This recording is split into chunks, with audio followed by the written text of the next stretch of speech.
वासुदेवाय।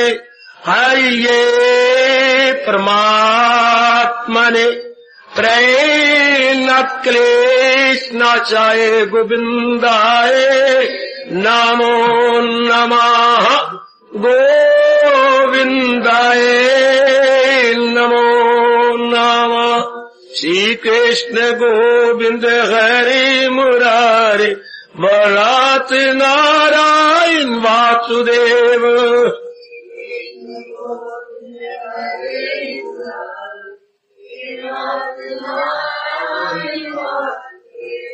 श्री कृष्ण गोविंद हरि मुरारे हे नाथ नारायण वासुदेव।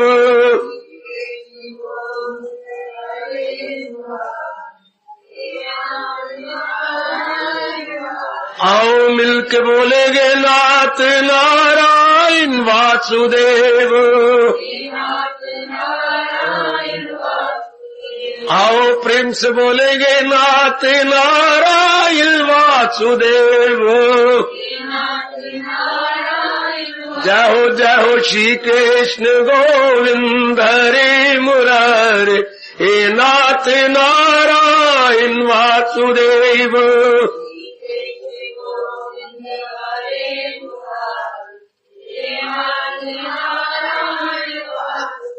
आओ प्रेम से बोलेंगे नाथ नारायण वासुदेव।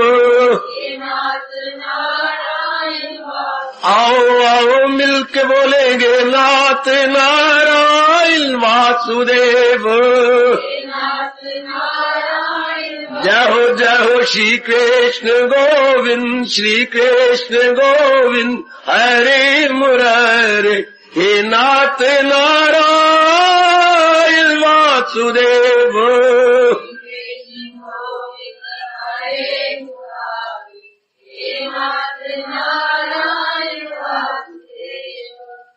आओ भाग्यशाली कल्याणकामी गीता अनुयायी मेरे देवियों, बड़भागी गीता अनुयायी मेरे सज्जनों, धार्मिक भाइयों,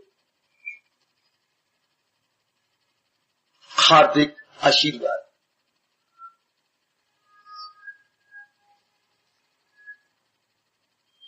बड़ी श्रद्धा और प्रेम पूर्वक हम लोग अपने भगवान जी की अत्यंत कल्याणकारिणी वाणी का श्रवण कर रहे गए। कई बार मैंने अपने मुख से मेरे सज्जनों हो मेरी कल्याणकारिणी देवियों कल्याण शब्द का उच्चारण किया। कल्याण हमारे हिंदू धर्म में ऐसा चोटी का शब्द है, इसमें सब कुछ आ जाता है। लोक और परलोक संबंधी दोनों भाव इसमें निहित है।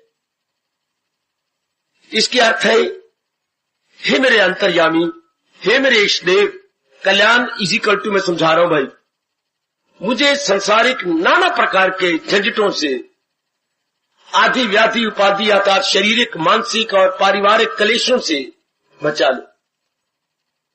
कल्याण में मेरी देवियों मेरे सज्जनों बहुत प्रेम पूर्वक विनम्रता सहित प्रार्थना की गई है। हे मेरे मालिक, मुझे संसारी झंझटों से बचा लो। और कहा गया, मालिक ये जो आवागमन की बड़ी विचित्र बीमारी लगा रखी है, जीव का जन्मना फिर मर जाना, मर के फिर किसी गर्भ में गिरना, फिर 84 के चक्कर में तो ना सही पर फिर एक अजीब चक्कर है ये। कभी भ्रूण अवस्था मां के पेट के अंदर, कभी शिशु अवस्था, कभी बाल्य अवस्था, कभी किशोर अवस्था, कभी आपका युवा अवस्था, कभी प्रौढ़ अवस्था, कभी वृद्ध अवस्था, कभी मरण उन्मुख अवस्था।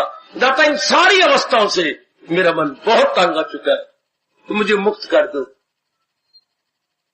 तीसरा, मुझे सदा रहने वाली शांति दो। मेरे मालिक, मैं ऐसी सुख चाहता हूं जो कभी दुख में न बदले। मैं ऐसी मुसर्रत चाहता हूं जो कभी भी क्या हां तक मुसीबतों में न ले जाए। ये अर्थ होता है केवल एक शब्द कल्याण का। अब ये कल्याण हो कैसे? सुनिए मेरे सज्जनों, मैं आज इसी पर प्रकाश डालने आया हूं। अपने वैदिक धर्म के अनुसार, अपने गीता धर्म के अनुसार इसी को अपना हिंदू धर्म बोलते हैं। हिंदू धर्म अनुपम धर्म, अनपैरेलल एंड यूनिक रिलीजन, बड़ी गहराइयों में उतरे हैं हमारे ऋषि, महर्षि, देव ऋषि, राज ऋषि, ब्रह्म ऋषि।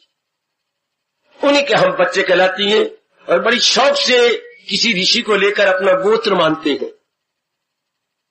तो और ना, जो उन्होंने रिसर्च किया और फिर भगवान जी ने अवतार देकर जो कुछ कमी थी उसे पूरा कर डाला।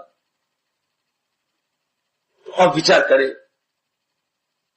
कल्याणकार तो आपने समझ लिया, मुझे नाना प्रकार के क्लेशों से बचाओ मेरे मालिक, मुझे आवागमन की विचित्र बीमारी से छुड़ा लो, ऐसी मुझे शांति दो जो कभी भी दुख में, चिंता में न परिवर्तित हो। खुशी तो मिलती है, वो गम में बदल जाती है, बल्कि गम ज्यादा है, खुशी कम है। शाबाश शाबाश शाबाश, फिर जी तंग आ जाता है। तो अब हमने अपने इष्टदेव महाराज जी से हार्दिक प्रार्थना की। अब ये संभव कैसे हुआ? शाबाश, जैसे हम कहते रहे, मैंने तो बैंक की सर्विस करनी है, 100 नहीं, 1000 बार नहीं, लाख बार दिन में कहते रहे, बात बनेगी नहीं। आज जरा ध्यान से सुन लेना मेरी माताओं बेटी और आजकल की पढ़ी लिखी मेरी सब बेटियां, मेरे भाई, ध्यान से सुनिए। हम 1000 बार कहते हैं बैंक की नौकरी करनी है, नहीं, मूर्खता होगी, घर वाले नाराज होंगे। तो फिर क्या करना चाहिए बाबा? करना क्या चाहिए? हमें अपने आप को क्वालिफाई करना चाहिए, क्योंकि नौकरी उसी को मिलती है जो उन्हें शर्तें लगाई है, जिसको हम बोलते हैं विशेषताएं या क्वालिफिकेशंस। उन विशेषताओं से अपने आप को लैस कर लेना चाहिए, सुसज्जित कर लेना चाहिए। अच्छा, कहने से क्या मतलब? अपना टाइम वेस्ट करना, शेख चिली की तरह मैल खड़े करना, कुछ फायदा नहीं। बिल्कुल ठीक है, जिसने जो नौकरी चाहनी है, जिस डिपार्टमेंट की चाहनी है और जिस कुर्सी की चाहनी है, उसके मुताबिक अपनी अवस्था बनानी पड़ती है। इसी तरह आ जाओ, हम अपनी धार्मिक लाइन में आ जाए। यदि हम पूर्णपेण अपना कल्याण चाहते हैं, यदि मैंने क्यों लगाया ये मैं आगे के भाषण में क्लियर हो जाएगा। सचमुच यदि हम चाहते हैं कि हमारा कल्याण हो जाए, तो हमेशा के लिए हो मेरे बुजुर्गों, मेरे भाइयों, मेरी माताओं, मेरी नेक अच्छी कल्याणकारी देवियों बिठा ले कि जिस उपाय से, जिन गुणों से कल्याण होता है, मैं अपने आप को उन गुणों से लैस कर लूं, उन गुणों से सुसज्जित हो जाऊं। शाबाश शाबाश, मेरे मालिक बहुत खुश होते हैं। आपके इष्टदेव मेरे प्रभु जी, ध्यान देना, बड़े प्रसन्न होते हैं। जिसको ये बात समझ आ गई और दिन रात जुट गया है अपने आप को उन विशेषताओं में खड़ा करने के लिए। दृष्टांत याद रखना, जिस प्रकार की नौकरी चाहिए उन्होंने उस प्रकार की क्वालिफिकेशन भी लिखी है। Qualifications are required here with, ऐसे इंग्लिश में लिखा होता है। तो हम लोग जुटते हैं, इतना तजर्बा है, मैं ग्रेजुएट हूं कि नहीं, मेरी उम्र इतनी है कि नहीं, मैं कुछ अपने आप को एक्सप्रेस कर सकता हूं या नहीं, इस तरह कुछ एक विशेषताएं छपी होती है। तो हम कहते हो ये तो सब मेरे पे लागू होती है। इस तरह जरा आज मेरे से सुन लो, कौन सी ऐसी विशेषताएं हैं जिससे जीव का कल्याण होता है। हमें कहा तो जाता है कल्याणकामी, वैसे मैं कई बार पहले बता चुका हूं, इस संसार में जहां भी मनुष्य जाति रहती है वहां 2 प्रकार के होते हैं जीव, कल्याणकामी, कामकामी। कामकामी जो केवल कामना पूरी करने के लिए आए हैं, केवल उन्हें कोई पता नहीं कल्याण क्या होता है, भगवान क्या होता है, सत्संग क्या होता है, साधना क्या होती है। कई जन्मों तक मेरे सज्जनों, मेरे देवियों, उन्हें रत्ती भर का पता नहीं कि ये बातें क्या होती है। उनको यही पता है राग क्या होता है, द्वेष क्या होता है, काम क्रोध क्या होता है, लोभ क्या, अहंकार क्या होता है, कामना किस तरीके से ये इन प्रकार हमारा से समाहौर आदर पूरी की जाती है। बस वो इसी दायरे में रह जाते हैं सारी जिंदगी, और फेयर नहीं, फॉल मीन्स अडॉप्ट करते हुए अपनी कामना पूरी करते हैं। उनको ये नहीं पता कि अगर मैं अशुभ उपाय करता हुआ अपनी कामना पूरी कर रही हूं तो उसका फल मुझे दुख मिलेगा ना, उन्हें कुछ पता नहीं। अगर उनको समझाया भी जाए तो उल्टा बोलते हैं, आपको खाने को पड़ेंगे। एक व्यक्ति एक खेत के नजदीक से गुजर रहा था, पर एक किसान अपनी खेती में हल चला रहा था। अच्छा बाबा क्या हुआ? तो एक बैल तो बड़ा चुस्त था, जवान होगा ना, एक बैल जरा सुस्ता बूढ़ा हो गया होगा, तो जवान बैल के साथ पैर नहीं रख रहा था, तो वो बड़ी कोशिश करता, उसकी पूंछ मरोड़ता, आगे आगे करने की कोशिश करता, हल चल रहा था, लेकिन वो बेचारा पीछे रह जाता। वो जवान तो फटाफट आगे ले जाता अपनी पंजाली को, लेकिन वो नहीं ले सकता, तो उसको गालियां देने लग गया, बहुधा गालियां, अभद्र गालियां, बेटे ऐसे करके जबान से बोलने लग गया। और यहां तक कहेंगे तेरे साईं मरन, तेरे जैंदे मरन, तेरे पालने वाले मरे। तो गुजरने वाला हंस पड़ा। किसान ने जरा क्रोध भरी आंखों से देखा, थोड़ा सा आगे जाके फिर वही गालियां, उससे भी गंदी गालियां देने, तेरे साईं मरन होए, धूप चढ़ने वाली जल्दी कर। वो फिर खिड़खिड़ा के हंसा। उसने छोड़ दिया हल और नजदीक आया। पहले मुझे ये बता, मैं तुझे जाने नहीं दूंगा, मैं जाऊंगा ही नहीं, मैं तो दोनों पैर खड़े कर लिए हैं। तू हंसा क्यों है? तेरी मूर्खता पर। तू दोबारा कह के मारा, तेरी महामूर्खता पर। निडर होके बोला, मेरी मूर्खता पर, मेरी महामूर्खता पर तुझे जरूरत कर रहा है? तो तेरे जैसा मूर्ख तो मैंने आज तक देखा ही नहीं। तू अपने बैल को गालियां दे रहा है, तो क्यों ना तू? क्या मैंने कहा? मैंने तो यही कहा, तेरे साईं मरे, तेरे पालन वाले मरे। तो ये गालियां किसको लगी है? और तू तो साई है, कोई और साई है, फिर ये गालियां किसको लगी है? मैं तो कभी सोचा ही नहीं। तो फिर गालियां किसको लगी? भाई जो इसका अर्थ समझेगा गालियां उसको लगेगी। वो वाह वाह मुझे गालियां लगेंगी। तो ये तो सोच, अगर मुझे ये समझ आती तो मैं अपने आप को गालियां देते तेरे साईं मरण। मुझे तो इसका पता ही नहीं, मेरी जबान पे चढ़े हुए शब्द तेरे साईं मरण हुए, तो मैं जब मुझे तो पता ही नहीं, ये तू ही मरेगा, तू ही अर्थ लगेगा। मैं तो अर्थ आज तक पता ही नहीं है, मुझे तो आज तक समझ ही नहीं है कि मैं अपने आप को गालियां दे रहा हूं। सज्जनों, मेरी कल्याण कामनी अच्छी दे दी, उन जीवों को तो पता ही नहीं कि अपना कल्याण करना क्या होता है। उनका दायरा इतना विचित्र और टेढ़ा मेढ़ा है। हालांकि दायरा कभी टेढ़ा मेढ़ा नहीं होता, पर मैं कहने के लिए बड़ा मजबूर हो चुका हूं। बड़ा विचित्र दायरा है उनका सर्कल जी। वो उसी में, कंचन में, कामनी में, कीर्ति में, लेने में, देने में, राग में, द्वेष में, सूर्य उदय से अस्त तक इसी में रह जाते हैं। ये एक आप जीव है, कई जन्मों के बाद जब जीव में ये तड़प पैदा होती है, या जिसका मन क्या क्रांति करता है, बगावत करता है, किसके खिलाफ? अपने खिलाफ, कि ये मैं क्या करता रहा हूं, ये मैंने क्या कर लिया। इतना अनमोल जीवन मां बाप ने इतना दुख पाकर के इतने शरीर को काबिल बनाया, और मैं उसे अपनी मिट्टी में मिलाया जा रहा हूं, नेगेटिव क्वालिटीज में अपने आप को छिड़े जा रहा हूं। जब मेरे प्रभु की विशेष कृपा हो जाती है तब ये फीलिंग पैदा होती है। मेरी माताओं बेटियों, तब ही जब मन के अंदर ये रियलाइजेशन होती है, ये एहसास का मादा पैदा होता है, मैं करती क्या जा रही हूं। इतना अच्छा जीवन, सोने जैसे जीवन को मैं अपने कौड़ियों के भाव दे रही हूं, इन गंदी वृत्तियों के आघात में। जब ये बगावत आई, मन ने अपने अपने खिलाफ बगावत की।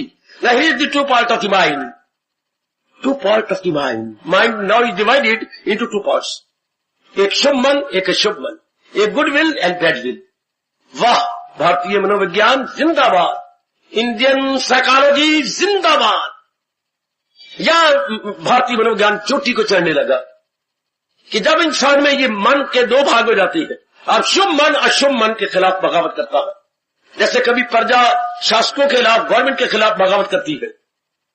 इस तरह अब आप जैसों का मन, मेरे सजनों, वो मेरी कल्याण करते हुए, अब हम आपके दो मन बन गए, गुडविल और बैडविल। एक शुभ मन, एक पहला अशुभ मन, वो भी मरा नहीं पूर्ण पेन। तो अब शुभ मन दिन ब दिन बढ़ता जा रहा है। क्या? शुभ कार्यों के करने से शुभ मन के वोट और बढ़ते जा रही है। अब दिन ब दिन आप मजबूर है, चूंकि सतोगुण बढ़ता जा रहा है। जिसका सतोगुण बढ़ता है, मैं कई बार पहले बता चुका हूं, उसके क्या होता है, वो खामखा यानी ऑटोमेटिकली वो भगवान की ओर झुकेगा, गुण करने के लिए मजबूर हो जाएगा। जैसे रजोगुणी अवगुण करने के लिए मजबूर है, अवगुण लगने में मजबूर है, इसे हम लोग भी शुभ कर्म करने में मजबूर है। ये जाप, ये भजन, ये सत्संग, ये भगवान का कीर्तन, ये गीता जी का पाठ, ये अपना निरीक्षण करना, ये सारी शुभ गुण है। ये विवेक में लगना, वैराग में लगना, भक्ति में लगना और अपने नेगेटिव क्वालिटीज को निकालने की पूरी चेष्टा करना, ये करवाया नहीं जा रहा, ये स्वयं हो रहा है, स्वयं हो रहा है। आहा, आप स्वयं करने के लिए मजबूर है। करवाया जाना और करने में बड़ा अंतर है। मैं ये काम करता हूं, ये कितना, और ये काम मैं करवाता हूं। I do the work and I get the work done. इन दोनों में कितना अंतर है। गेट दी वर्क डन, मैं कुछ नहीं कर रहा, मैं काम करवा रहा हूं, मैं तो मानो ओवरसीयर बन करके देख रहा हूं, ये होता है गेट दी वर्क डन। और आई डू दी वर्क, मैं अपने आप में एक लेबरर हूं, मैं खुद काम कर रहा हूं। तो यहां जो साधना होती है करवाई नहीं जाती है मेरे सज्जनों, मेरे देवियों, हम खुद साधना करने के लिए मजबूर हो जाते हैं। वाह वाह, जीव जुड़ जाता है, मजा आता है इस अवस्था में, जब किसी के कहने पर जीव साधक न बने, किसी के कहने पर भगवान का प्रेमी न बने, बल्कि सतगुण जाग उठे और ढिलवान के पानी की तरह, जैसे ढिलवान में पानी स्वयं जाता है, ढिलवान पर साइकिल जब आ जाता है ऊंचाई पर नीचे आती है, पैडल मारने की जरूरत है कोई, बिना पैडल मारने के भी बड़ी तेजी के साथ नीचे उतरता है, बल्कि आप ब्रेकों को हाथ में रखते हैं, इतनी जोर के साथ जब ढिलवान हो। तो इस तरह जब पूर्व के संस्कार जागे हुए हो और सतगुण बड़ा हुआ हो, मेरी माता मेरी अच्छी बेटी हो, तो मानिए ये क्या है, ढिलवान का पानी अपने आप ही भागेगा, हमें किसी पावर लगाने की या मोटर लगाने की जरूरत नहीं है।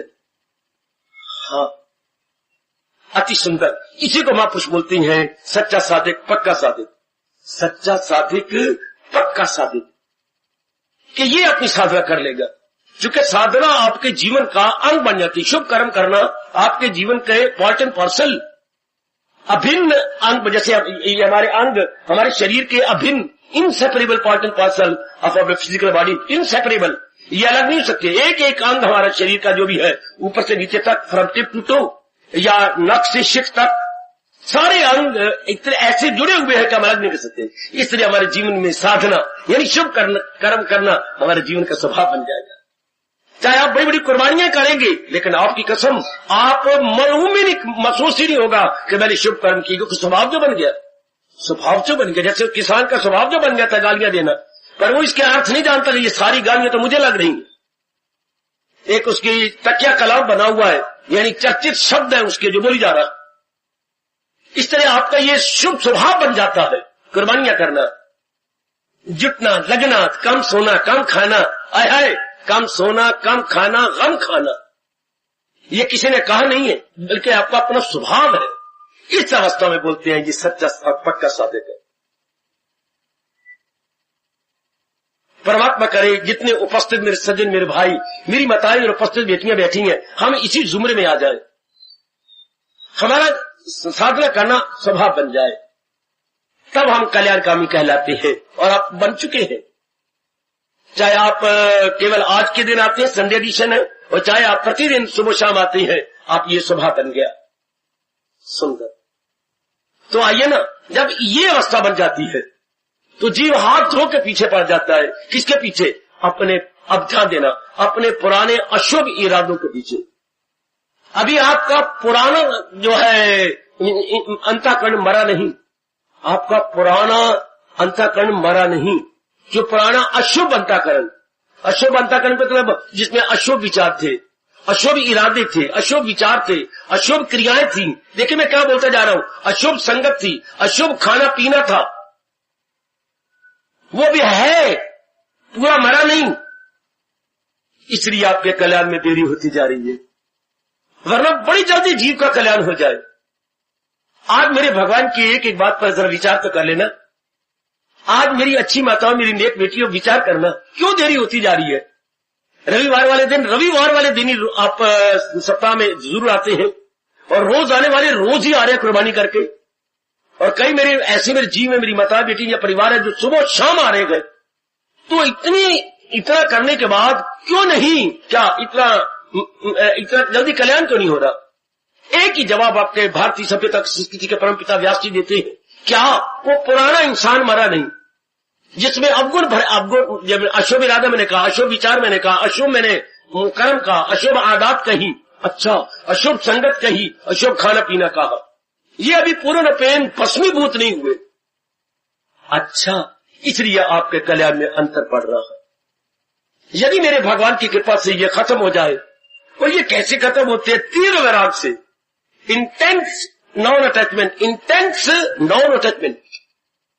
जब मेरे सज्जनों हो, मेरी कल्याणकारी देवी हो, मेरे भारत की, मेरे हरियाणा की धार्मिक देवी हो, हरियाणा की तो आप क्रीम है, ये सब जितने उपस्थित है, मैं सही रूप में कर रहा हूं, मैं कोई आपकी वो चमचा नहीं बन रहा, मैं सच्चाई की बात कह रहा हूं।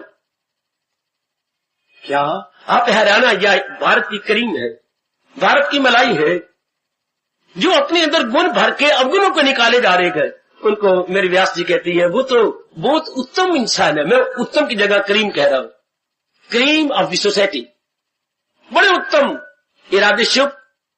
एक मिनट देखना, इरादे शुभ, नीचे उतरो, शुभ विचार,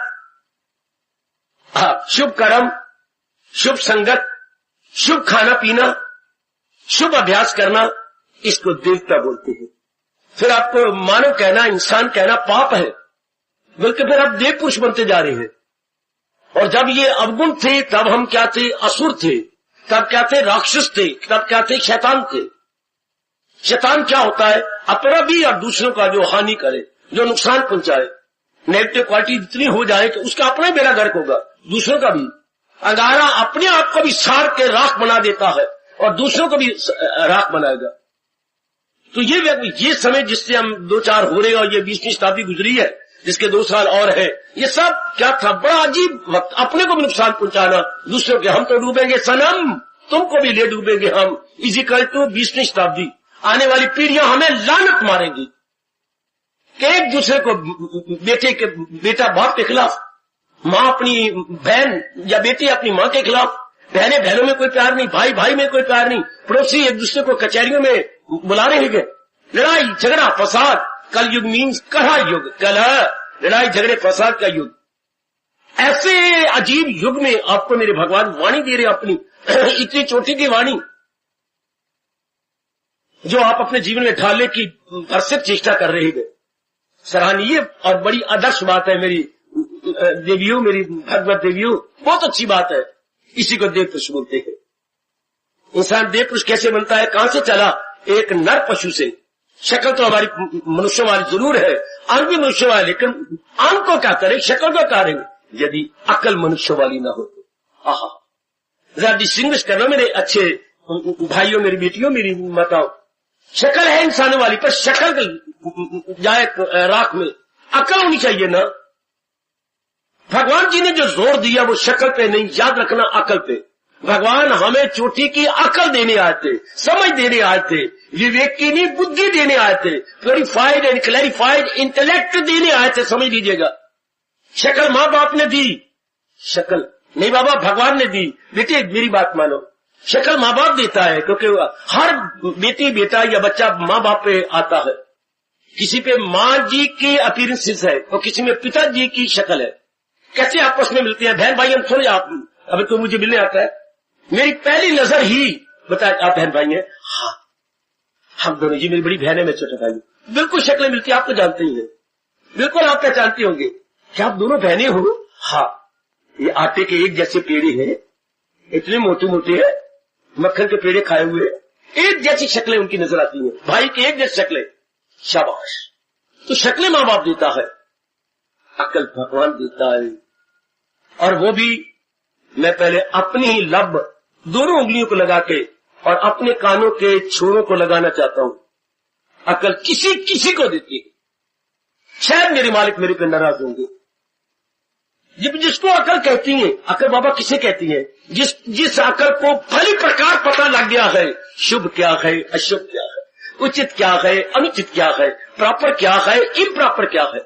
आजकल के गए बीती शताब्दी के अंदर क्या अशुभ को ये शुभ मानती है, मतलब ये शब्द कह के शब्द का अनादर कर रही है। यही मेहनत है, यही एटिकेट है, यही शिष्टाचार है? नहीं नहीं, कदापि नहीं।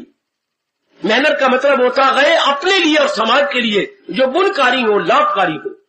और आज जिनको एटिकेट कहा जाए, ये अपने लिए और समाज के लिए अत्यंत हानिकारक है। इसलिए हमें मेहनत, एटिकेट इत्यादि या अपने शब्द शिष्टाचार नहीं कहते। ये शब्द कितना अच्छा है, शिष्टाचार नहीं शब्द होता, शिष्ट काटो, इसको संधि छेद करो। आचार, शिष्ट मैंने बहुत अच्छा, आचार मैंने अपने दैनिक कार्य, अपनी डेली रूटीन्स, आचार। आचार को क्लियर करने के लिए कहा जाता है व्यवहार, अपना दैनिक आचार व्यवहार। ये तो शिष्ट, वो मतलब बहुत अच्छे, बहुत ही शुभ, जिससे अपना परिवार का समाज का लाभ हो, अपना परिवार का समाज का लाभ हो। तो मेरे सज्जनों, बड़ी अजीब शताब्दी गई है। तो आइए ना, अकल भगवान किसी किसी को देते हैं। मेरे से जरूर पूछा जाना चाहिए क्यों भगवान किसी को देती है, उनका नियम है। मैं और आप इसमें क्या दखल दे। जन्म पर जन्म लेके ज्ञानी जरूर, कई जन्मों के बाद मैंने बड़ी खोज की, मुझे आपको समझाने के लिए कोई ऐसा विचार नहीं मिला। क्यों कई जन्मों के बाद, मैं क्या बोलूं। जैसे ये सवाल उसी तरह निराधार है, ये बेसलेस है। क्यों 8 घंटे के बाद रात आती है, इसमें कोई क्या बोलेगा। क्यों कभी सर्दियों में या 9 घंटे के बाद या थोड़े घंटे के बाद रात आ जाती है और रात लंबी होती है। भाई ये नियम है उनका। सर्दियों में रातें लंबी और दिन छोटे, और अब क्या, अब दिन बड़े और रातें छोटी हो चुकी है। अब इसमें कोई प्रश्न करूं तो क्या जरा करोगे। मैं अगर वकील बन के वकालत भी करूं तो क्या वकालत की जाए, तो हम कहेंगे ये फैक्ट है, ये भगवान का नियम है, तो हमें मान लेना होगा। इस पर कोई जो अटल नियम होती है उन पे क्रॉस एग्जामिनेशन या अपने शब्दों में जरा नहीं होती, उन पर जरा, वो तो है ऐसा, एज इट इज क्या है। इसमें कई जन्म लग जाते हैं, तो मैंने क्यों ना आपको हार्दिक मुबारक दूं। कई जन्मों के बाद, चाहे मैं हूं, चाहे मेरे बुजुर्ग है, चाहे मेरे भाई है, चाहे मेरी माताएं और चाहे मेरी ये लाडली और बहुत अच्छी बेटियां, कई जन्मों के बाद अब हम अपना सुधार करते हुए उस शहंशाह को दिखाई दे रहे हैं। अब हम यहां करने क्या है, सुधार। कितने बड़े कपड़ों का ढेर पड़ा है, ये क्या कहां पड़ा है, धोबी के घर के अंदर। ये क्या क्यों कर गए हैं, धोने के लिए, उनको उज्जवल बनाने के लिए, उनकी सिलवटें निकालकर प्रेस करके सुंदर बनाने के लिए, ताकि जो पहनेगा वो सुंदर लगेगा। बिल्कुल। अब हम यहां पे क्यों आए हैं, ये धोबी घाट नहीं। ओ मेरे सजनों, ओ मेरी देवियों, ये धोबी घाट नहीं, तो ये क्या है, ये मन घाट है। धोबी घाट पे कपड़े धोए जाते हैं और इस सत्संग भवन में या धर्म स्थानों में मन धोए जाते हैं। मैं भी एक धोबी हूं, परमात्मा की कसम ठीक कह रहा हूं। मैं एक शरीर के कपड़ों का धोबी नहीं, मैं अंतःकरण को धोने का धोबी हूं। वो भी कई केमिकल्स अडॉप्ट करता है और मैल छिड़वा देता है। आजकल कई केमिकल बन गए हैं, और इधर भी केमिकल क्या, इधर के प्राकृतिक चीजें हैं जो भगवान ने दी। क्या, कर्म, भक्ति, ज्ञान, वैराग, विवेक, इनको मिला करके आपके अंतःकरण के जन्म जन्मांतरों की मैल को छुड़ाया जाता है। मुझे कहते हुए कितनी खुशी हो रही है कि मैं भी एक धोबी हूं। जो भी कोई भगवान का भगत मेरी तरह दिलो जान से प्रचारक बनेगा, वो मानसिक धोबी कहलाएगा।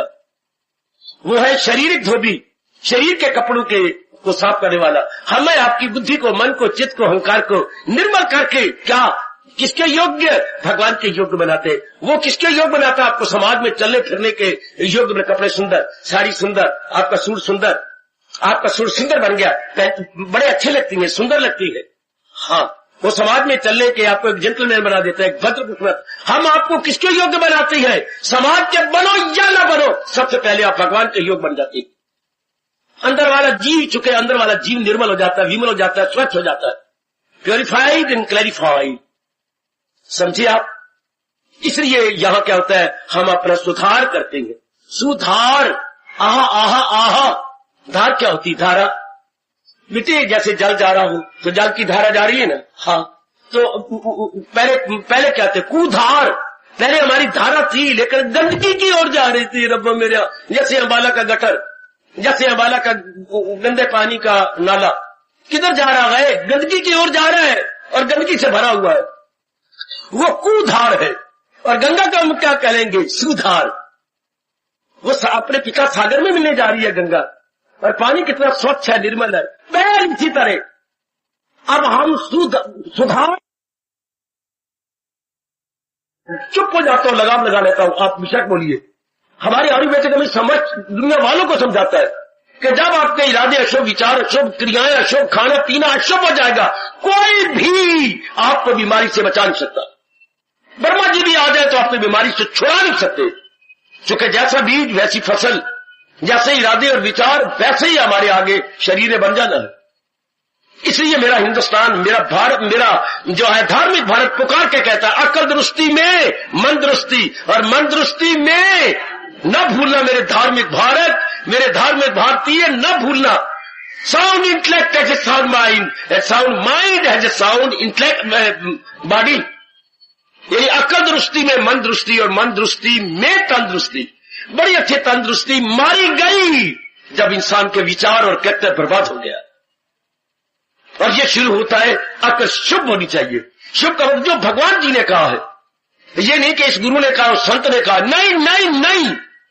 भगवान जी कहते हैं जो मैं कह रहा हूं, हाँ यही चोटी की नेक राय है, खिलाफ इसके जो कुछ है अज्ञान है। जो महाराज जी कह रही है, याद रखें बच्चे, मैं यही समझाने लगा, जो भगवान जी ने कहा और गीता जी ने मेंटेन कर रखा, उसके अनुसार हमने बुद्धि का इरादा बनाना, मन के विचार बनाने, तन के कर्म बनाने, वैसे संगत बनानी, वैसा ही शुभ खाना और पीना। ऐसे जीव को कहा जाता है चला जाए वैकुंठ में, वाका पल्ला न पकड़े कोई, उसके बारे में कोई बाधा नहीं आएगी, वो अपने भगवान के योग्य बन जाता है। सुनो मेरे भगवान की और कल्याण कर जाओ, ये कल्याण का अर्थ होता है। या सुधार हो गया, सुधार हो गया, भगवान के योग्य हो गया।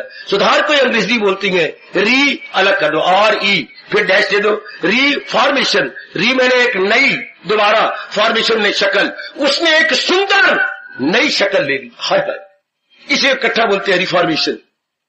जरा टुकड़े करके अर्थ निकाला कर तो आप अश अश करेंगे। रिफॉर्मेशन, जैसे उधर सू जमक धार, एक नई धारा पकड़ी गई, शाबाश। गंदा नाला गंगा में पड़ गया, गंगा सागर में जाकर के कितनी निर्मल होकर जा रही है। इसलिए अब आपके बिल्कुल ही क्या ओवरहॉलिंग, जिसको हमारा प्यारा शब्द है हाय कायाकल्प, शब्द की जानकारी कर लो। व्यास ने शब्द बनाया ओवरहॉलिंग का कायाकल्प, अब आपके कायाकल्प होती जा रही, बिल्कुल अब वो रही नहीं, बारी रूप में इंसान की शक्ल बदल जाती है, क्योंकि चेहरा मन का दर्पण है। बिल्कुल तब जाके जीव का कल्याण हो जाता है। कल्याण में हम देरी कर रहे हैं, हम अपने आप को देखें मेरे में नहीं रह सकती, जैसे हमसे नहीं बर्दाश्त होता अगर एक दिन शौच ना आए, हाकर तो गैस चढ़ती है, सिर पतनी कुछ अजीब सा हो जाता है, जमाइयां आती हैं, अंगड़ाइयां आती हैं, सब्जी आपका पेट अभी आज साफ नहीं हुआ, ये उसके लक्षण होते हैं। तो हमसे नहीं बर्दाश्त होता, हम कोई ना कोई जो है उसको पेट को साफ करने की दवाई जरूर ले लेंगे, कोई ना कोई जरूर लेंगे। शाबाश, कोई भी और नजर ना आए तो आपका भारत का त्रिफला तो है ही, हीट भेड़ा आंवला, वो कुटकी जरूर घर में रखना चाहिए। पेट की कई मर्जों की लाजवाब दवा है, भारत की आबो हवा के अनुसार हर घर घर में होना चाहिए बच्ची, हीट भेड़ा आंवला, उसको कुट के नमक डाल के कप्पर छान करके घर में एक छोटी शीशी बड़ी शीशी होनी चाहिए। जब भी को देखे पेट में कुछ है तो थोड़ा सा ली और गर्म पानी लेकर के उसके देखिए तफसीर कितनी, जिस भारत की आबोहवा जैसी है उसके लिए हीट भेड़ा आंवला एक वरदान है। शरीर के लिए मैं कह रहा हूं, जैसे गीता अंतःकरण के लिए वरदान है, हीट भेड़ा आंवला आपके पेट के नाना प्रकार के रोगों के लिए एक लाजवाब दवाई है। तो सरकार नहीं बर्दाश्त होता कब्ज हो तो, इसी तरह हमसे अब नहीं बर्दाश्त होता कि हमें नजर आए कि हमारे में काम टिका हुआ। ये चीजें तब टिकी होती है, मैं एक भारतीय धार्मिक व्यक्ति होता हुआ कहूंगा, जब हमने गलती से आज्ञा दे दी है। भगवान का जिस मूर्ख ने आज्ञा दी है गंदी वृत्तियों को टिकने के लिए, जानते हैं भगवान ने क्या कहा? जानते हो मेरी देवी, मैं बताऊं भगवान ने क्या कहा? वो मूर्ख है अपने, वो दुश्मन है अपने लिए, छठा अध्याय निकालो और दुआ सुबह लो। हमारे शहनशाह, हमारे सरताज और मन के राजा फरमाते हैं वो दुश्मन है अपने लिए सर्वसर, वो अपने साथ ही आप वैर कमा रहा है। हालांकि वैर तो दूसरे के साथ कमाया जाता है, वो अपने साथ वैर कमाता है। कब? जब अंदर भरे पड़े हो काम, क्रोध, मोह, लोभ, अहंकार, ये नकारात्मक वृत्तियां, इसको एक शब्द बोलते हैं दोष। अब हम जा रहे हैं इन दोषों को निकालने के लिए। जब जीव के दोष निकले, मानिए देरी न लगाओ। जैसे कि दर्द करता है तो कोशिश करते हैं, डॉक्टर दवाई डालता है 3-4-5 दिन, नहीं सरकार नीचे से गल गया, ये तो निकालना पड़ेगा। तो अब ये वृत्तियों को तो निकालना ही पड़ेगा, देयर इज नो ऑल्टरनेटिव, कोई इसके लिए विकल्प नहीं है मेरी दीदी, निकालना ही पड़ेगा। कौन निकालेगा? यहां से घर में कोई हो तो हाथों से निकाला जाता है, और अंदर कुछ हो तो वैराग से निकाला जाता है। जितना ज्यादा वैराग होता है, इन गंदी वृत्तियों को निकालने का तरीका वैराग। तो शमशीर तजरीद से 15वां अध्याय, इनको विराग के कुल्हाड़े से काट के परे रख। तो ये कमी आपके, मुझसे समझ तो लो मेरी भगवती, मुझे समझ ले। अगर समझ गई तो फिर कभी भी आप मन को नहीं आज्ञा देंगी, कभी भी आप अपने पैरों पर कुल्हाड़ी नहीं मारेंगी, या अक्खी वेद के मक्खी नहीं निकली जाती। मेरे देश में ये कहावत प्रसिद्ध है, लोकप्रिय है, पॉपुलर। बिल्कुल, क्यों हमारे कल्याण में देरी हो रही है? उनको क्यों टिका रखा है? निकालो उनको बाहर। हटाओ उनको बाहर, वो हमारे अनुकूल है, हमारे लिए दुखदाई है, महसूस कीजिए। ये खोटी वृत्तियां दुखदाई होती हैं, पहले पता ही नहीं था, या माँ बाप समझाता नहीं समझाया गया, या हमारे ब्राह्मण जो धरती के देवता माने जाते हैं वो समझाते, वो भी बेचारे आज कमले रमले बने हुए हैं, इन्हीं खोटी वृत्तियों के अधीन हुए बैठे हैं। तो मेरे सज्जनों, भगवान की वाणी तो है ना, वो हमें पूर्णरूपेण चेतावनी दे रही है, इन्हें छोड़ इनमें न जाना कहीं, न हस्ती को अपनी मिटाना के। पुकार पुकार के परमात्मा कह रही है, ये छोड़ने योग्य है, ये छोड़ने योग्य है। तो रब ने ये बनाई क्यों, पूछ सकते हैं आप मेरे पर ये प्रश्न डाल सकते हैं, क्यों रब ने ये गंदी वृत्तियां बनाई जो तबाह कर देती हैं। इससे पहले ये प्रश्न करो कि भगवान ने ये 3 गुण को बनाए, भगवान ने 1 गुण से दुनिया को बनाई। मैं तो हाथ जोड़ के पैर भी जोड़ूंगा और क्षमा मांगूंगा, इसको कोई उत्तर नहीं। भगवान ने 3 गुणों से दुनिया बनाई, जिसमें रजोगुण बड़ा होता है, उबाई दी जाती है। अब हम अपने कल्याणकामी जीव हैं, अपना कल्याण चाहती हैं, अब ये वृत्तियां टेक नहीं सकती, क्योंकि जहां सतोगुण होता है वहां सतगुण होती है, जहां रजोगुण होता है वहां दुखदाई अवगुण होती है। तब तो थे जब हम वो थे, अब नहीं जब के हम ये है। तब थे जब हम वो थे, अब नहीं, चुके अब हम ये है। इसलिए अब इनका हमारे में टिका रहना, मेरे बुजुर्गों भाइयों बताओ, मेरी अच्छी और तर जाने वाली बेटी, और असंभव नितांत असंभव अब नहीं टेक सकती, क्योंकि हमारा अंतःकरण उन वृत्तियों के अनुकूल ही नहीं रहा। आहा, जैसे मौसम होता है ना, उसी के अनुसार आप जानती हैं बीज डाला जाता है खेती के अंदर। अब हमारा अंतःकरण का मौसम सत्वगुण का है, अब नहीं टेक सकती है। अब देरी न करो, भगवान आपकी सहायता कर रही है, मेरी शुभ भावना सदा आपके साथ है और रहेंगी। अब इनको निकाल दो, पता है जैसे दांत दर्द कर निकाल दो, अब ये गंदी वृत्ति है तो इनको निकाल दो। वैराग आप में है, वैराग ना होता तो कभी भी आप यहां आते। वह वैराग तो थोड़ा सा तेज कर लो, थोड़ा सा तेज, शाबाश शाबाश शाबाश।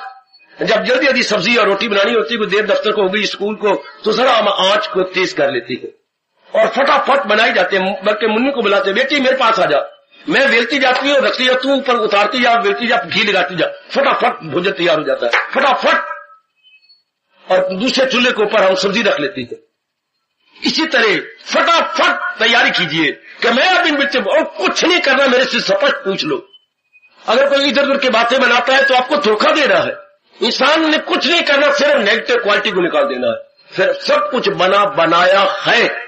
आपने मकान नहीं बनाना, मकान आपका संगमरमर का है, ऊपर से नीचे तक 2 मंजिला है। आपने बेवकूफी से ऐसे किराएदार को दे रखा है जो शैतान है, 10 नंबरी है। आपको पचास धोखे में आ गए, कुछ नहीं करना, सिर्फ इनको बाहर निकालना है। ये जो अंदर 8-9 व्यक्ति हैं, ये सारे 10 नंबरी हैं, सारे ये ऊट पटांग है, इनको निकालो, जिस तरह भी हो सके निकालो, बिल्कुल।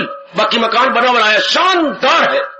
इस तरह हमने कुछ नहीं करना, ये जो गंदी वृत्तियां अंदर आ गई हैं उनको निकाल देना है विवेक और वैराग से, भगवान के ज्ञान से। विवेक वैराग को एक शब्द है, भगवान जी का ज्ञान।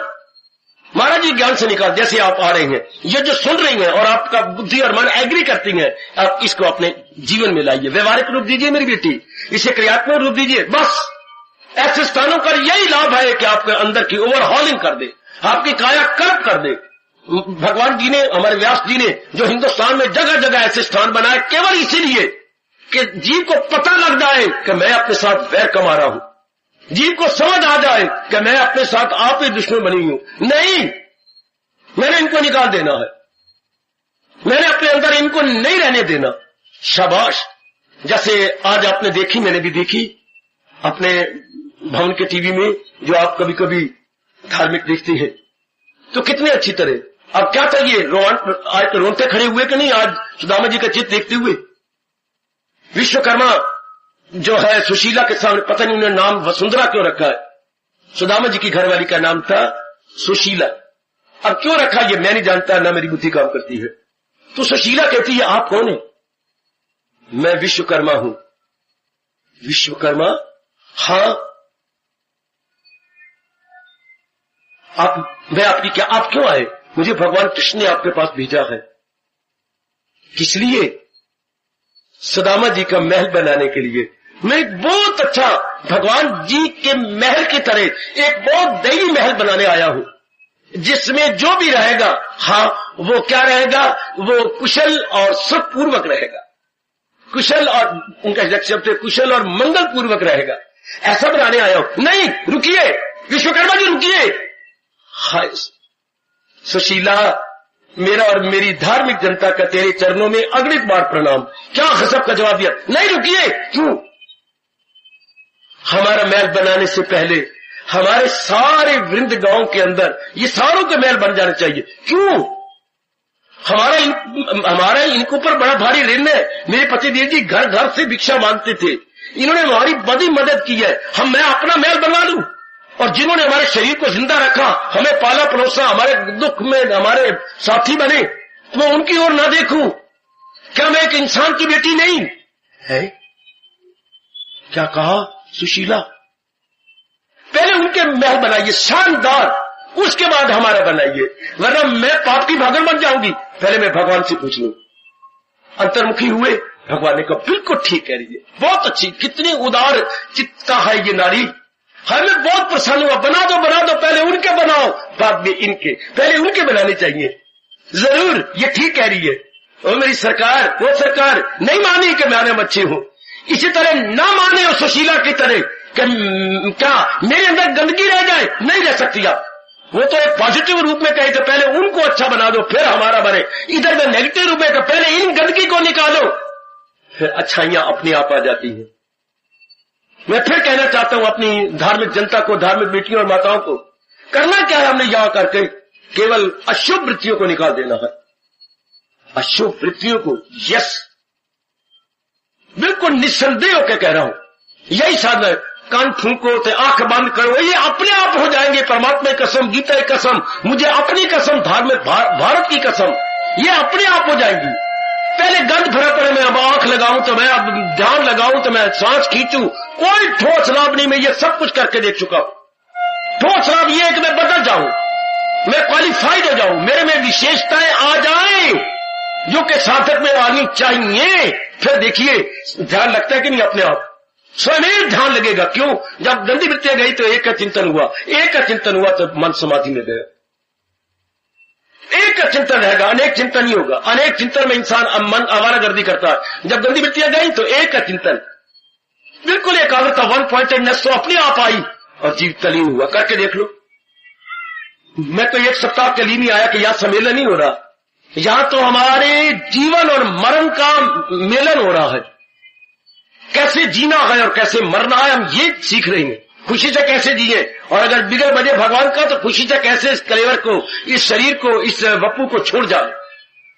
हम ये दोनों कलाएं अपने भगवान से सीख रहे हैं। करके देखो, निकाल दो गंदी वृत्तियों को। मेरे में गंदी वृत्ति अब नहीं रहेगी, मैं नहीं रह रही, इनकलाबी बन जाओ। जैसे भगत सिंह ने कहा मेरा देश आजाद होकर रहेगा। ऐ फरंगियों, तुम्हारी ताकत नहीं कि मेरे देश को तुम गुलाम बना के रखो, अब नहीं हो सकता। तो कई भगत सिंह बन गए, कितने ही देश के ऊपर कुर्बान हो गए और देश आजाद हो गया। इस तरह का हम इनकलाबी बन जाकर नहीं, अब ये गंदी वृत्तियां नहीं रहेगी मेरे अंदर, मैं अब भगवान के योग बन के रहूंगा, कुछ भी क्यों ना हो जाए। सारी प्रकृति और मेरे मालिक आपके साथ हो जाएंगे। करके देख लो। जैसे परमात्मा देशवासियों के साथ हो गए थे, कुर्बानी करने वालों के साथ, हम आपके साथ है, देश आपका आजाद होकर रहेगा। जब भुजा बुलंद करके गांधी ने कहा क्विट इंडिया, छोड़ जाओ मेरे भारत को, बस जड़ें उखेड़ के रख दी गांधी के इन शब्दों ने, क्विट इंडिया, क्विट। अब आपको छोड़ना पड़ेगा, आप अंदर बाहर से एक जैसे नहीं है। कई वादे किए और कई वादे आपने तोड़े। इतनी जेलें भर गई थी गांधी के इन 2 शब्दों में, क्विट इंडिया, छोड़ दो मेरे भारत को। तब अंदर बाहर से एक जैसे नहीं, तुम धोखेबाज हो। तो भारत थोड़े दिनों में आजाद हो गया। शाबाश। जब गांधी ठंडा ठंडा रहा, अंग्रेजों ने परवाह न किया।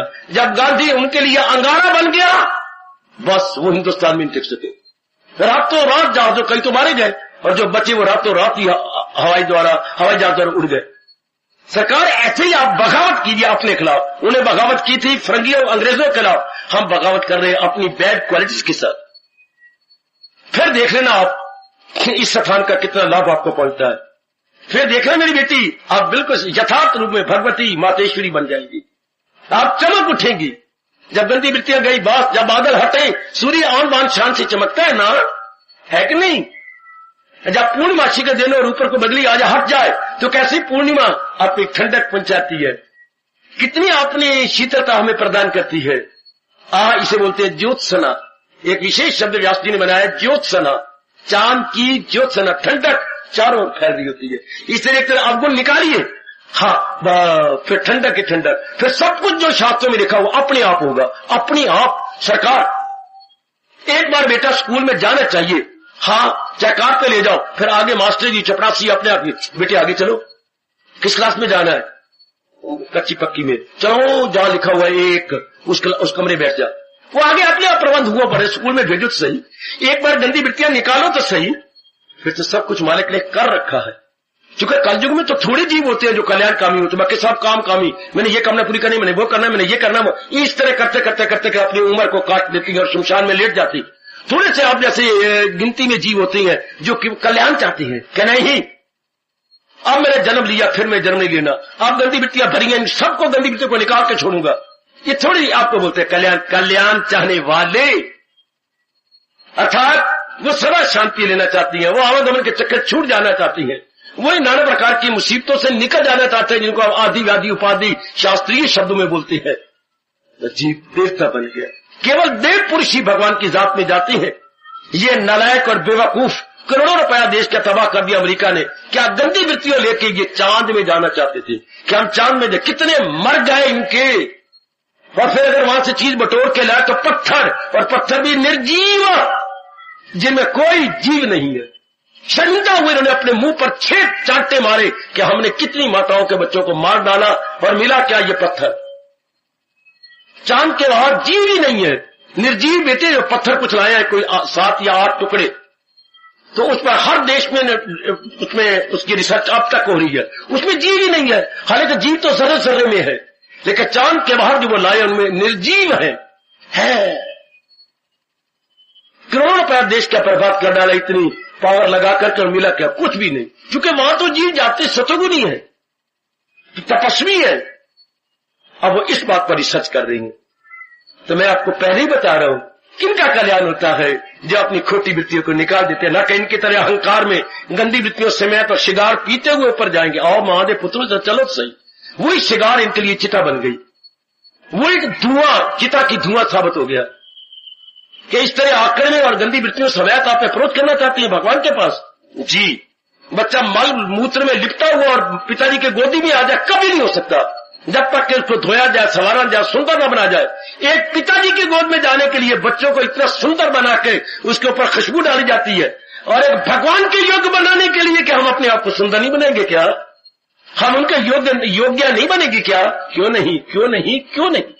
वही बनाती है गीता, वही गीता की क्या उपदेश देती है कि आओ हम जीने योग्य, खुशी से जीने योग्य बने, और खुशी से इस शरीर को जीने। 2 ही कलाएं गीता सिखाती है, खुशी से जीना, और जाना भी जरूर है तो खुशी से इस शरीर को छोड़ देना। कितनी चोटी की 2 कलाएं, कभी आपका इधर विचार ही नहीं आया, और मैं आपके विचार को आकृष्ट कर रहा हूं। नहीं, आओ कैसे happy to live and happy to leave, ये 2 कलाएं को गीता से आके सीखे। Happy to live and happy to leave, खुशी से जी लो, और जाना है तो खुशी से इस शरीर को छोड़। ऐसी 2 कलाएं भगवान सिखाते हैं, कितनी सुंदर कलाएं सिखाती हैं। अमल में हुनर हो तो कहलाइयो। इस तरह जीव क्या हो जाता है, कल्याण हो जाता है। ऐसे स्थान इसलिए बनाए गए हैं कि आपको कल्याण की राह बताए, कल्याण की प्रेरणा दे, और कल्याण का स्वरूप भगवान की जात में जगह दे दे, और हमारा जन्म सफल हो जाएगा। फिर हम मर के आए तो फिर तो उसी तरह हाल हुआ जैसे कि 10वीं फेल होकर के डंडे खाने के लिए, और मास्टर जी हमारे बोलते थे जब वो आ गए हो सबसे पीछे बिठाते थे और ताड़ी मारते थे, और लड़कों को तुम्हें बोलो फेर टट्टी मेल, फेर टट्टी मेल। तो हम पीछे मुंह करके थे, फेरते तो कहते ना कहो, ऐसा ना कहो, वो रोते थे बच्चे। फेर टट्टी मेल, यह शब्द बना हुआ था ललपुर का, फेर टट्टी मेल। तो फिर जी जन्म लेके मर के फिर आया तो फेर टट्टी मेल हो गया ना। और ये गंदी वृत्तियां टट्टी मेल नहीं तो क्या है, गंदगी है ना। मेरी माता, मेरी अच्छी बेटियों, बुजुर्गों और भाइयों, मेरी भी लाज रखो, अपनी भी लाज रखो, गीता की भी लाज रखो, और सबसे ज्यादा इस स्थान की लाज रखो। क्या अब हमने जन्म लिया है, भगवान का ज्ञान मिला है, अब कभी भी हमारा जन्म नहीं होगा, हम अपने आप को निर्मल कर लेंगे, हम भगवान के योग बनेंगे बनेंगे बनेंगे। मैं ये नहीं कहेगा बनाएंगे, वो मेरे जिम्मे किया गया, आपके जिम्मे नहीं। आपने तो केवल अपने आप को करना है कि हम इस योग्य बन जाएंगे, दोबारा जन्म नहीं होगा। किसका? जिसने अपने आप को निर्मल कर लिया, जिसने अपने आप को साफ सुथरा कर लिया, उसका दोबारा जन्म नहीं होगा। दोबारा जन्म होता है जो काली वृत्तियां लेके जाए।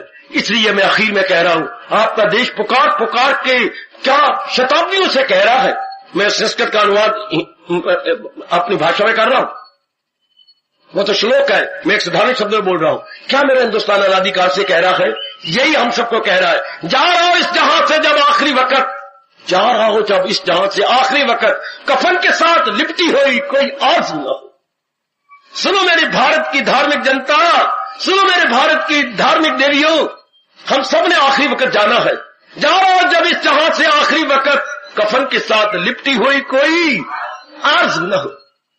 हम कामना लेके न जाए, गौर से सुनना, सुनी और सुनी, नहीं करनी नहीं करनी नहीं करनी, इसमें आपकी हानि है। सरासर मेरी भगवती आपकी हानि है। क्या हम कफन के साथ कोई अरमान, कोई इच्छा, कोई कामना नहीं लेकर जाएंगे? इसलिए व्यास जी ने कहा हमारा कफन सफेद होगा कि ये अंदर बाहर सफेद जा रहा है। मुसलमानों से पूछो, कमले हो, तुमने काला क्यों किया? वो कह रहे तुमने सफेद क्यों किया? सफेद तो हम इसलिए करते कि अंदर बाहर से सफेद होके जा रहे हैं, और तुम, हम अंदर बाहर से सफेद होके जा नहीं सकते, हम अंदर बाहर के काले होके जा रहे हैं। और वाह महादे पुत्रो, वो बिल्कुल जो कुछ आपने किया उसको उलट उन्होंने बना दिया। जो आपके रस्म रिवाजी है मैं वो ऐसी है, वो आप ऐसा कर दो। एक एक बात मैं आप बताऊं पर मेरा टाइम नहीं, वो आपको उल्टी करते, आपको उलट। तो अंदर बाहर सफेद की एक फिलॉसफी है, एक मनोविज्ञान है कि हम अंदर से भी सफेद होकर कोई कामना वासना लेके नहीं जा रहे, इसलिए हमारा कफन सफेद है। परमात्मा करे जिनके कानों में यह आवाज जा रही है, अंदर बाहर से बिल्कुल right and clean, crystal clear, अंग्रेजी के शब्द बेटी क्रिस्टल क्लियर, बिल्लोर की तरह चमकते हुए। ये स्थान ऐसा ही बनाता है, जो बिल्लोर की तरह चमक रही और चमकते हुए चले जाती है, वो अपना कल्याण करके चले जाते हैं। उनको कहा जाता है कल्याणकामी जीव। अंदर बाहर के सफेद होके गया, भगवान के ज्ञान को लेकर अंदर की गंदी वृत्तियों को निकालकर साफ सुथरे होके गए। परमात्मा करे मेरा कहना सफल हो, और भगवान जी भी आपको दिव्य शक्ति प्रदान करे। मैं और आप, श्रोता और वक्ता दोनों ही जाए, अंदर बाहर से सफेद होके जाए, निर्मल होके जाए, स्वच्छ होके जाए। अति सुंदर, इसको कहते हैं कल्याण कामी। क्या उनकी ऐसी कल्याण की इच्छा कामी मैंने चाहने वाले, क्या ऐसे बन के रहना चाहती हैं और ऐसे ही बन के इस जहान से सदा के लिए कूच करना चाहती? यह है मतलब कल्याण का।